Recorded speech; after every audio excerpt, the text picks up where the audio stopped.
En un pequeño pueblo de Texas, la desaparición del pastor David Morrison y su hija Rachel en 1974, después de un servicio religioso, dejó a la comunidad en un silencio sepulcral. 30 años de incertidumbre cayeron como una losa. La verdad oculta resultaría ser mucho más oscura que cualquier especulación. Era una cálida noche de diciembre en el año de 1974. El aire de Texas, aunque fresco, no lograba disipar la quietud que se cernía sobre el pequeño pueblo. La iglesia bautista Emmanuel, un faro de la comunidad, acababa de terminar su servicio de miércoles. Las últimas notas de los himnos aún resonaban suavemente en el aire. Las puertas de madera, talladas con símbolos de fe, estaban a punto de cerrarse por la noche. El pastor David Morrison, un hombre de 52 años, con una barba canosa y una sonrisa amable, era el corazón de la congregación. Su voz profunda y resonante había guiado a su rebaño durante años. Era respetado por todos. Su hija Rachel, de 15 años, una joven con cabello rubio brillante y ojos llenos de curiosidad, lo acompañaba esa noche. Ella era una parte esencial de la vida de la iglesia, a menudo ayudando con la organización, o simplemente con su presencia juvenil y vivaz. Su futuro, prometedor y lleno de esperanzas, parecía desplegarse ante ella. Sus vidas normales estaban entrelazadas con los rituales de la iglesia. Cada miércoles, después del servicio, el pastor Morrison y Rachel se encargaban de asegurar el edificio. Era una rutina conocida, casi un ritual. Esa noche, alrededor de las 9:30 de la noche, fueron vistos por última vez cerrando las puertas de la iglesia. Su coche, un sedán Ford de color azul claro, permanecía estacionado en el pequeño aparcamiento de grava.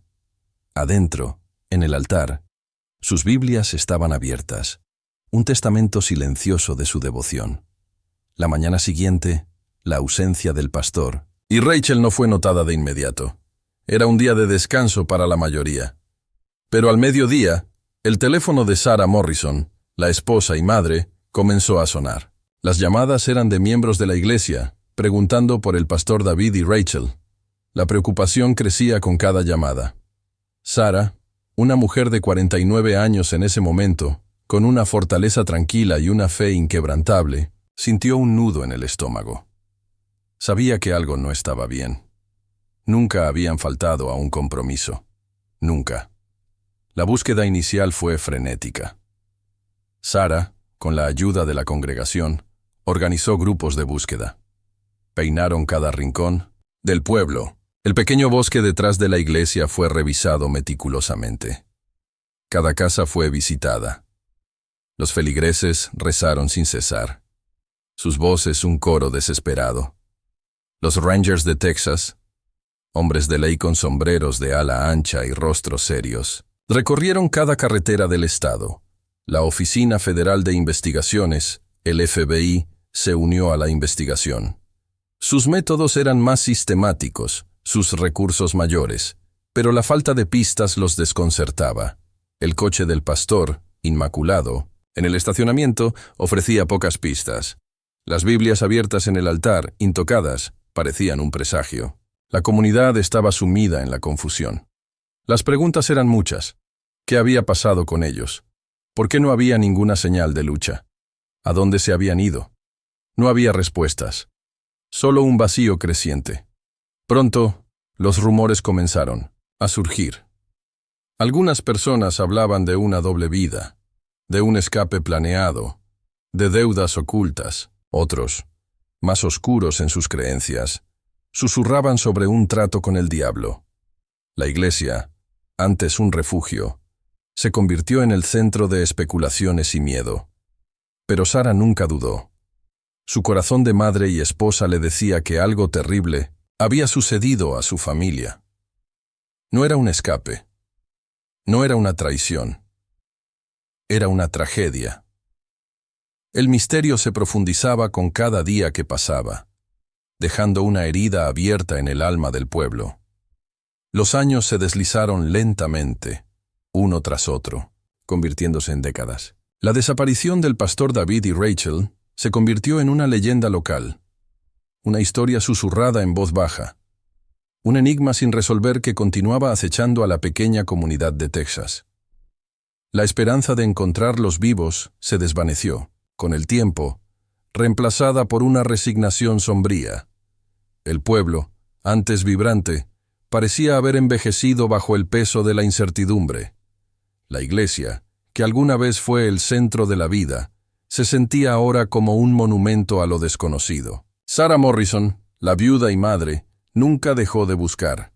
Su determinación era inquebrantable, un faro de resistencia contra la marea del tiempo. Cada día, su corazón se aferraba a la fe, pero la agonía de la espera consumía su espíritu.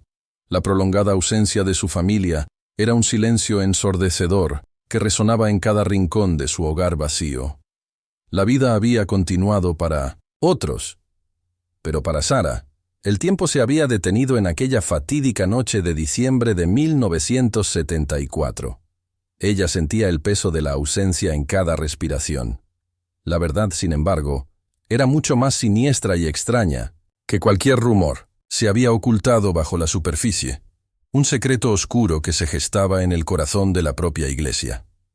El diácono Samuel Cooper, un hombre de 52 años en el momento de la desaparición, era una figura respetada en la congregación. Su presencia en la iglesia era constante, su devoción aparente. Nadie sospechaba de la oscuridad que habitaba en su mente. Cooper, un hombre aparentemente piadoso, albergaba una obsesión enfermiza. Su mente estaba fija en la pureza espiritual y en las profecías apocalípticas del libro del Apocalipsis. Durante las excavaciones para el nuevo baptisterio de la iglesia, Cooper había descubierto algo que solo él sabía. Había encontrado una mina de carbón abandonada, olvidada y en desuso, en una propiedad adyacente a la iglesia.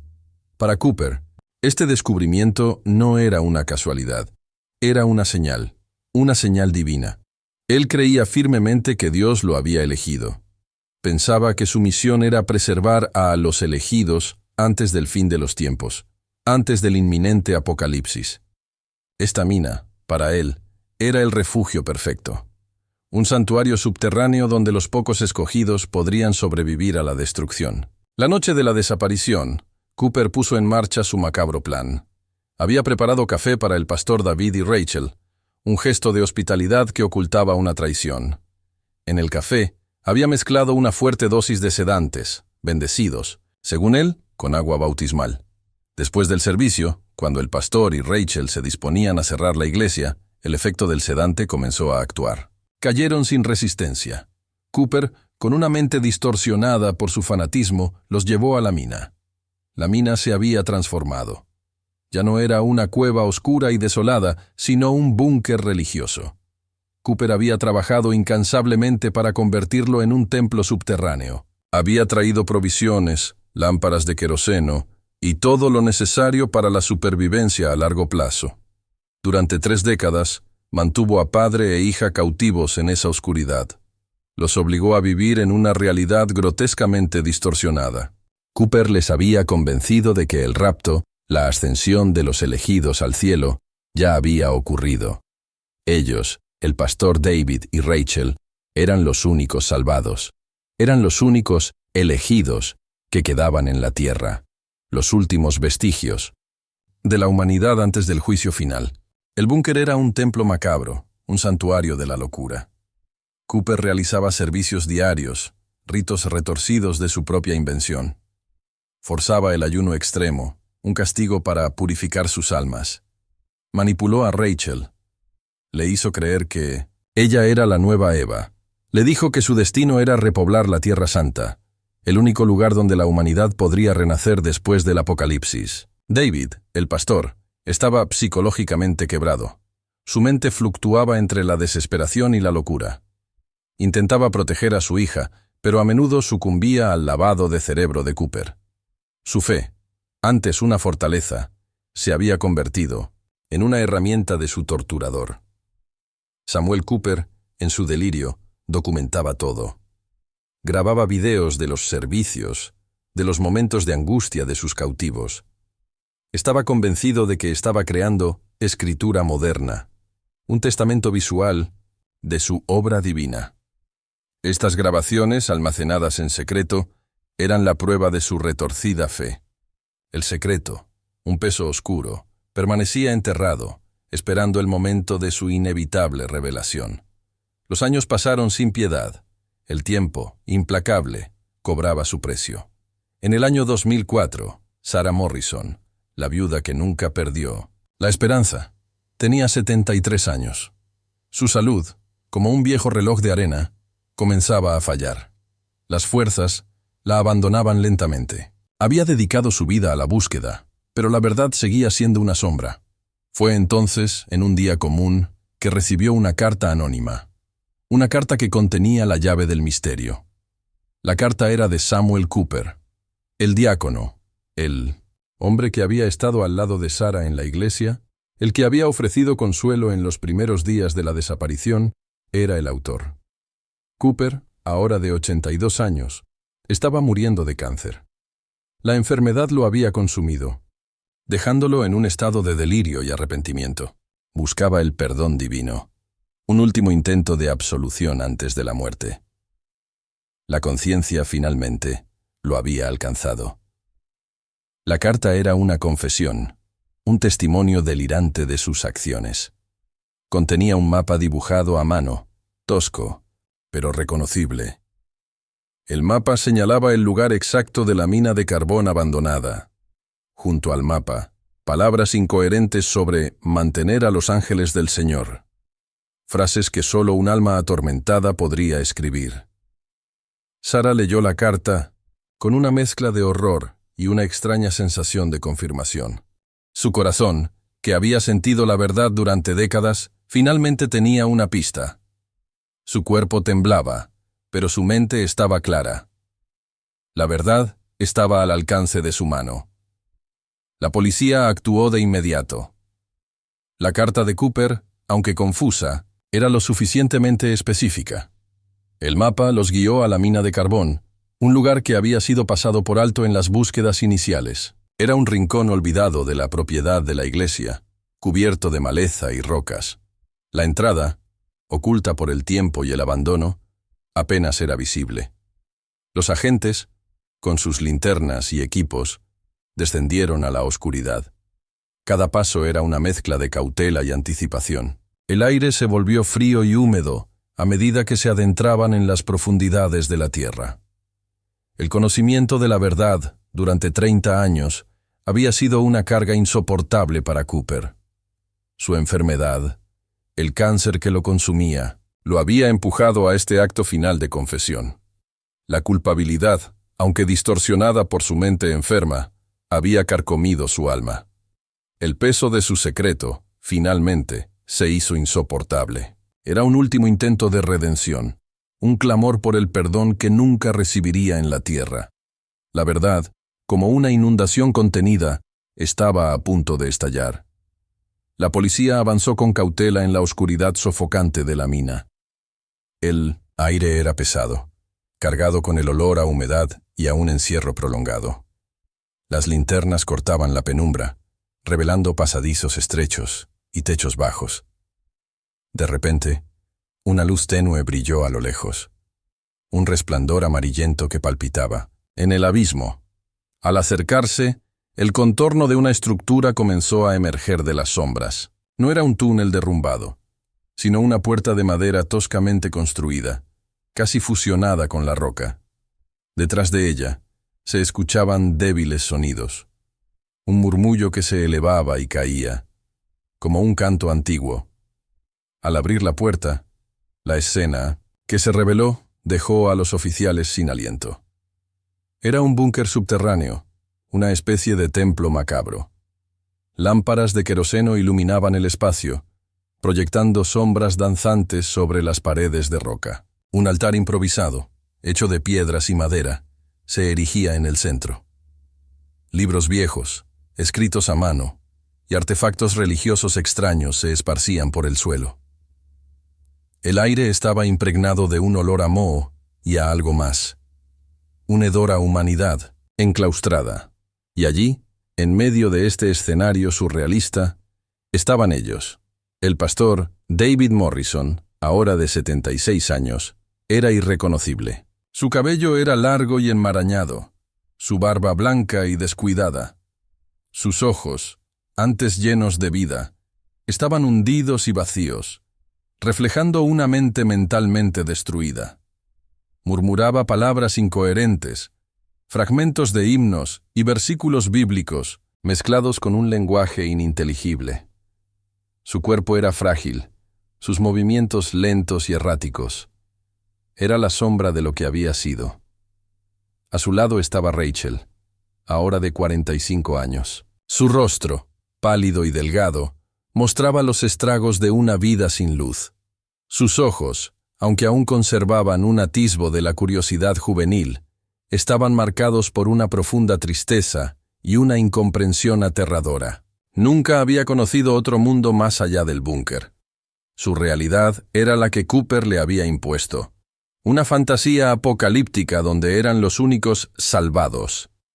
La visión de la policía, con sus uniformes y linternas, la dejó en un estado de shock, susurrando que venían del mundo de los muertos. Y entonces, la revelación más impactante. Junto a Rachel, 3 niños pequeños, pálidos y desnutridos, miraban a los intrusos con una mezcla de miedo y asombro. Eran los hijos de Rachel, los hijos de Cooper. Habían nacido y crecido en ese búnker, creyendo que vivían en un paraíso post-apocalíptico, un lugar sagrado donde eran los únicos supervivientes del rapto. Sus ojos reflejaban la misma inocencia, distorsionada de su madre, un reflejo de la realidad que les había sido impuesta desde su nacimiento. La incredulidad inundó a los oficiales. Habían visto muchas cosas en sus carreras, pero esto superaba cualquier expectativa. La maldad, la depravación de la mente humana, se manifestaba de una manera que helaba la sangre. Uno de los agentes, un hombre veterano con años de experiencia, se sintió mareado. Otro, más joven, se cubrió la boca con la mano, sus ojos llenos de lágrimas. La imagen del pastor destrozado y de la hija que nunca había conocido la libertad, junto a los niños que habían nacido en cautiverio, era insoportable. Rachel, al ver a la policía, no mostró alivio, solo confusión. No entendía quiénes eran, no entendía por qué estaban allí. Su mundo, el único que conocía, estaba siendo invadido. Los niños se aferraron a ella, sus pequeños cuerpos temblaban. Creían que los extraños eran emisarios del mundo exterior, que Cooper les había enseñado a temer. La verdad, una ola de realidad, golpeaba sus mentes frágiles, pero su comprensión era limitada. La policía actuó rápidamente para asegurar el lugar. Los paramédicos fueron llamados de inmediato para evaluar la salud de David, Rachel y los niños. La visión de la vida que habían llevado, la oscuridad, el aislamiento, la manipulación, era más espantosa que cualquier especulación. La familia, Morrison, antes un misterio sin resolver, había sido encontrada, pero el precio pagado por su rescate era inmenso. El impacto de la revelación era un choque sísmico que sacudiría a todo el pueblo. La noticia de la revelación se propagó como un incendio forestal. El pequeño pueblo de Texas, que había vivido bajo la sombra de la desaparición durante 30 años, se vio sacudido hasta sus cimientos. La incredulidad se mezcló con el horror, el asombro con la tristeza. La historia del pastor David y Ido, Rachel, que había sido un misterio silencioso, se convirtió en una tragedia nacional. Los equipos de rescate trabajaron con extrema delicadeza. David, el pastor, fue sacado de la mina con el cuidado de un tesoro frágil. Su cuerpo era una cáscara, su mente un laberinto de fragmentos. Rachel, con sus 3 hijos, fue ayudada a salir a la luz del día, una luz que nunca había conocido. La escena del rescate fue desgarradora. Los niños, asustados y desorientados, se aferraban a su madre, sus ojos grandes y asombrados ante el vasto mundo que se abría ante ellos. La reunión de Sarah con su esposo e hija fue agridulce, un torbellino de emociones. Sara, con el corazón roto, abrazó al esposo que ya no reconocía. David, en su estado catatónico, no mostró ninguna señal de reconocimiento. Ella lo sostuvo, las lágrimas corrían por su rostro, llorando no solo por el hombre que había perdido, sino por el dolor que él había soportado. La reunión con Rachel fue aún más extraña. La hija que había conocido era ahora una extraña, una mujer que había vivido una vida paralela, una realidad distorsionada. Sara la abrazó. Su voz temblaba al llamarla por su nombre, pero la mirada de Rachel era de vacilación. Los nietos, a quienes Sara nunca supo que existían, la miraron, con ojos curiosos. La llamaron mujer del mundo muerto, un eco de las enseñanzas de Cooper. Era un choque de mundos, una colisión de realidades. Samuel Cooper, el artífice de esta tragedia, murió días antes del descubrimiento. Su muerte, por cáncer, le permitió escapar de la justicia terrenal. Nunca enfrentaría las consecuencias de sus crímenes en un tribunal. Su delirio, su perversión religiosa, lo habían llevado a cometer actos impensables, y su muerte evitó un juicio que habría revelado aún más horrores. La recuperación de David, Rachel y los niños fue un proceso largo y doloroso. David murió 2 años después del rescate. Nunca recuperó la lucidez por completo. Sus últimos días fueron un torbellino de confusión y recuerdos fragmentados. La tortura psicológica a la que fue sometido había dañado su mente de forma irreparable. Rachel y sus hijos aún luchan por adaptarse a un mundo que les es ajeno. La sociedad, la tecnología, las costumbres, todo es nuevo y abrumador para ellos. La terapia es constante, pero el trauma es profundo. Los niños, en particular, luchan por reconciliar el paraíso que les fue enseñado con la dura realidad de la libertad. El impacto en la comunidad fue inmenso. La Iglesia Bautista Emmanuel, antes un símbolo de fe, se convirtió en un recordatorio de la oscuridad. Fue demolida. Sus cimientos, una vez considerados sagrados, ahora evocaban una historia de horror. El terreno donde se alzaba la iglesia es ahora un campo vacío, un silencio inquietante que solo se rompe por el viento. La resolución de este misterio, después de 3 décadas, dejó una cicatriz permanente en el alma del pueblo. La vida, después de la revelación, fue una lucha constante. Rachel y sus hijos, aunque libres del búnker, vivían con las cicatrices de su cautiverio. Aprendieron sobre el mundo exterior poco a poco. Cada día era un descubrimiento, un desafío. La resiliencia de la mente humana fue puesta a prueba. Pero el trauma era profundo. Los himnos que una vez resonaron en el búnker, las creencias distorsionadas, continuaban siendo un eco en sus mentes. Sarah Morrison, la matriarca que había soportado tanto, falleció en el año 2007. Antes de morir, con sus últimas fuerzas, fundó una organización, la Fundación para Víctimas de Cultos Religiosos. Su legado fue un faro de esperanza para aquellos atrapados en la oscuridad de la manipulación. Una parte de ella, sin embargo, nunca se recuperó del todo. La iglesia fue demolida por completo. Donde antes se alzaba el edificio, ahora solo hay un terreno vacío. Sin embargo, la gente del pueblo susurra que, en las noches de luna llena, si uno se acerca al lugar donde estaba la iglesia, todavía se pueden escuchar himnos, ecos débiles y distantes que parecen venir de las profundidades de la tierra. Son los ecos de 3 décadas de adoración en la oscuridad, un recordatorio escalofriante de una fe pervertida y un secreto enterrado. Es una melodía triste, una mezcla de tragedia y resiliencia que se cierne sobre el pueblo, un recordatorio silencioso de la oscuridad que puede habitar en los corazones humanos y la capacidad del espíritu para resistir, incluso en las circunstancias más sombrías.